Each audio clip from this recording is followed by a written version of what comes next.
In this video, I'm going to show you how to get your Telegram profile link. So once you open your Telegram application and click on the three dots at the top left, click on settings after, you should find yourself here. So if you go and tap on your username, as an example, you'll get link copied to clipboard. So you successfully get your Telegram profile link.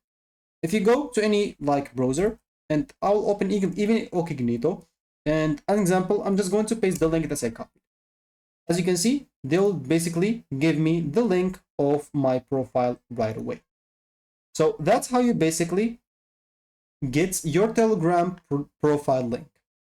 If you don't even know how to get it, if you notice an example, what is my profile link? It's simply t.me/ and here is an example. What is this? It's basically my username. So as you can see right here, for example, my username is Mr. Omics with double X. And if I go right here, an example, the same will be for this.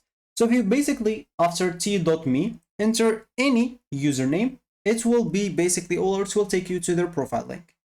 So you don't even need the http.s. So just do this, an example, hit the enter button, and it will take me, as you can see. So no need even for the capital letter.